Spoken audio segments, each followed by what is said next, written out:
Hay misterios en la vida de la humanidad que no nos dejan dormir. Secretos escondidos en libros, cuevas, mares y hasta en el mismo espacio. Hoy te contaré uno de ellos, pero ten cuidado, porque no todos los enigmas tienen respuesta.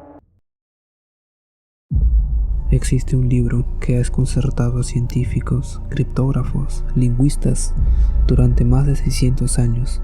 Un manuscrito escrito en un idioma que no pertenece a ningún lugar del mundo y que nadie, absolutamente nadie, ha logrado descifrar. En 1912, un librero llamado Wilfrid Voynich lo descubrió en Italia y desde entonces lleva su nombre. Actualmente se guarda bajo estricta protección en la biblioteca Beinecke de la Universidad de Yale. El texto está escrito en un alfabeto único, con entre 20 y 25 caracteres distintos. Tiene patrones similares a un idioma real, palabras que se repiten, estructuras gramaticales, pero no coincide con ninguna lengua conocida. Ni los mejores criptógrafos de la Primera y Segunda Guerra Mundial pudieron romper su código, y cada cierto tiempo alguien afirma haberlo traducido, pero todas esas teorías terminan siendo refutadas. El manuscrito tiene más de 200 páginas ilustradas, divididas en secciones: plantas, astronomía y astrología, biología, farmacéutica y recetas. ¿Qué significa este libro? Las teorías son muchas: un trato médico medieval, un manual de alquimia, un texto místico o incluso un fraude muy elaborado para engañar a nobles y alquimistas de la época. Pero lo inquietante es que Voynich parece querer ser un idioma real y sin embargo nadie puede leerlo, como si guardara un secreto prohibido. El manuscrito Voynich sigue siendo uno de los enigmas más grandes de la humanidad, un libro que resiste la ciencia y la historia y la tecnología moderna, un libro que después de 6 siglos sigue sin querer ser leído. Y ahora la pregunta es, ¿crees que algún día lograremos descifrarlo o esconde algo que nunca debíamos entender? En lo más profundo del océano, en 1997, un sonido estremeció a los científicos de todo el mundo.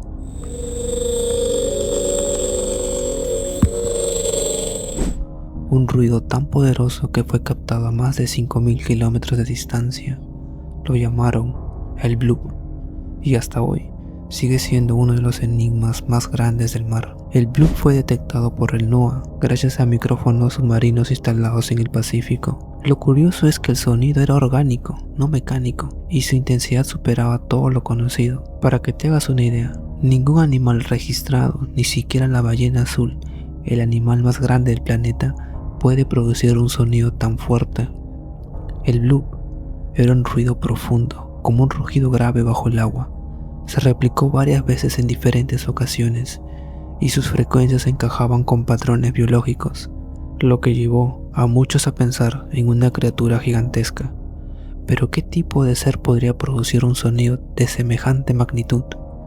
Los científicos ofrecieron varias explicaciones: que podría tratarse del rompimiento de grandes masas de hielo en la Antártida moviéndose bajo el agua, que era el resultado de una actividad volcánica submarina, o simplemente un fenómeno natural aún no del todo comprendido. En 2005, la NOAA se inclinó hacia la primera opción, el sonido de hielos gigantescos resquebrajándose, pero la teoría no convenció a todos.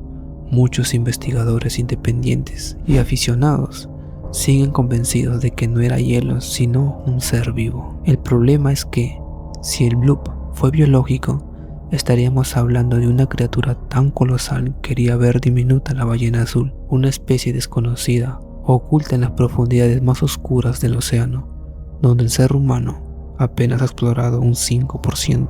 El Bloop, para ellos, es la prueba de que algo gigantesco habita bajo el mar. Una melodía recorrió las calles de un pequeño pueblo alemán en el siglo XVIII. Una canción hipnótica que primero liberó a la ciudad de una plaga, pero luego se llevó lo más valioso que tenían sus habitantes.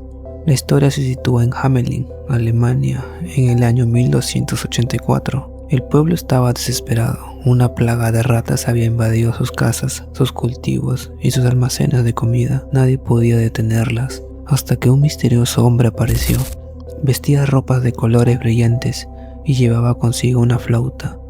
Se presentó como alguien capaz de librar al pueblo de esta peste, a cambio de una recompensa de oro. El extraño comenzó a tocar su flauta y ocurrió lo impensable. Las ratas, encantadas por la música, comenzaron a seguirlo. Una multitud de miles lo siguió por las calles, hipnotizadas por la melodía, hasta que el flautista los condujo al río Weser, donde todas murieron ahogadas. El pueblo celebró, por fin estaban libres, pero cuando el hombre exigió su pago, los habitantes de Hamelin se negaron a cumplir su promesa. El flautista abandonó el pueblo en silencio, pero juró venganza.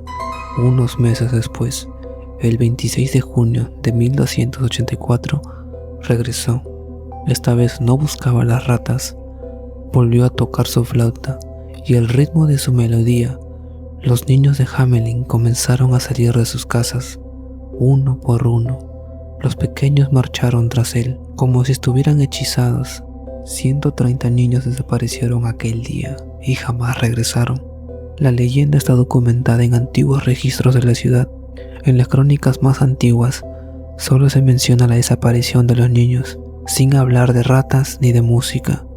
Algunos historiadores creen que fueron víctimas de una tragedia, como una peste o un accidente masivo. Otros sugieren que los niños fueron llevados a colonizar nuevas tierras. Con el paso de los siglos, la historia se transformó en un cuento con moraleja, advertencia y elementos mágicos. ¿Qué pasó realmente con los niños?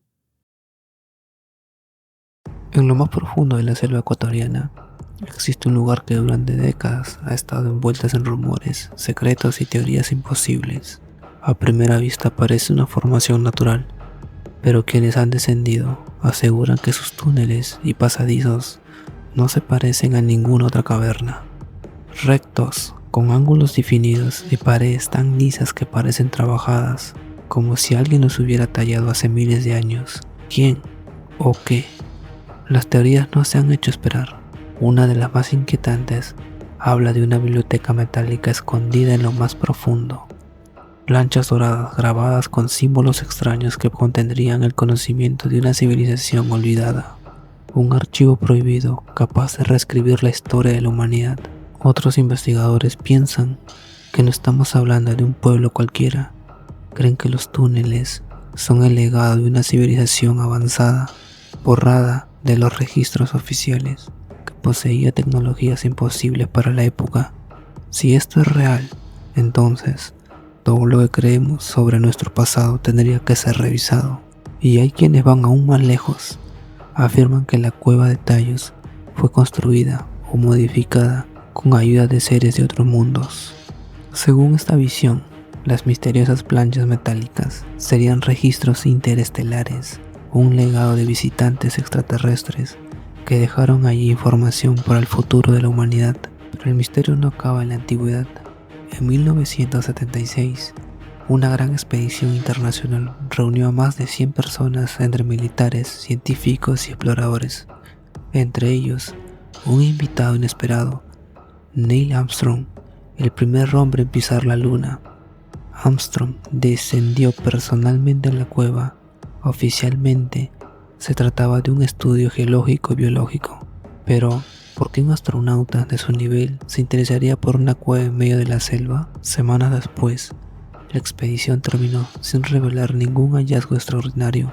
Armstrong solo comentó lo que vio, impresionante desde el punto de vista geológico, y nada más. Esa falta de respuesta, lejos de calmar las dudas, encendió más la llama del misterio. Para algunos, lo que se encontró en Tallos fue silenciado. Para otros, no hay tesoros materiales, sino un poder espiritual.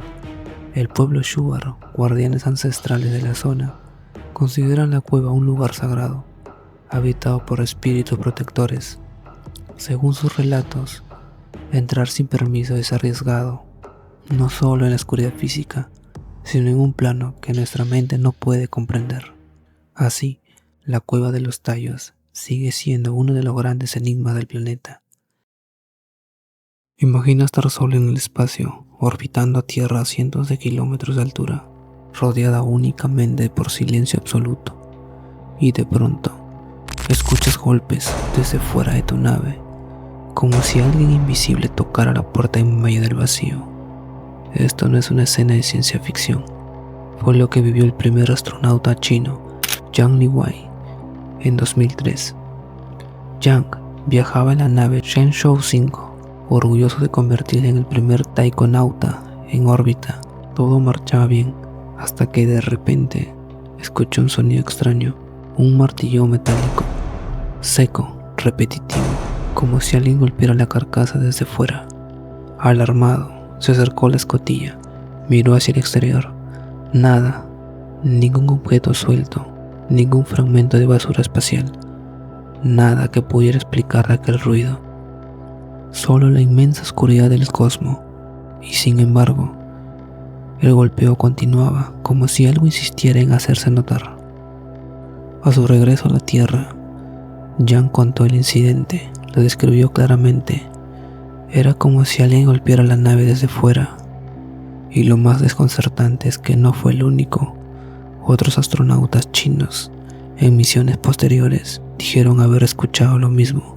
La ciencia intenta dar respuestas, quizás contracciones del metal por los cambios de temperatura, quizás vibraciones internas o simples ilusiones auditivas, pero ninguna explicación ha sido concluyente. Nadie ha logrado reproducir exactamente aquel sonido. Para algunos, fue solo un fenómeno físico, aún no comprendido. Para otros, fue algo más, un intento de contacto, o una advertencia, o la prueba de que el silencio del espacio no es tan vacío como creemos. En el aeropuerto de Tokio, a mediados del siglo XX, ocurrió algo imposible. Un viajero llegó con un pasaporte perfectamente válido, con sellos oficiales y viajes registrados, pero había un detalle perturbador. Provenía de un país que no existe, un país llamado Tauret. Los oficiales pensaron en un error, revisaron el documento una y otra vez, y cada página que parecía auténtica. El hombre hablaba varios idiomas y se mostraba tranquilo, seguro de lo que decía.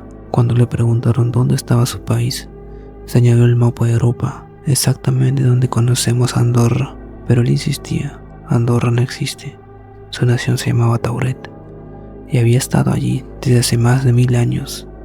Confundidos, lo llevaron a un hotel bajo vigilancia mientras lo investigaban. Pasó la noche custodiado por agentes, con su habitación asegurada, pero al día siguiente lo imposible ocurrió. El hombre había desaparecido. No había roto cerraduras, no había ventanas abiertas, ni rastro alguno. Junto con él, también desaparecieron su pasaporte y sus documentos. Desde entonces, el caso del hombre de Tauret se convirtió en uno de los mayores enigmas de la historia moderna. Algunos dicen que fue un error burocrático convertido en leyenda. Alguien que accidentalmente cruzó a un mundo paralelo donde los mapas son distintos. También están quienes lo ven como un viajero en el tiempo, atrapado en una realidad que no era la suya. La verdad es que nadie pudo explicar cómo un hombre pudo aparecer con pruebas tan sólidas de un país inexistente y desaparecer después sin dejar huella.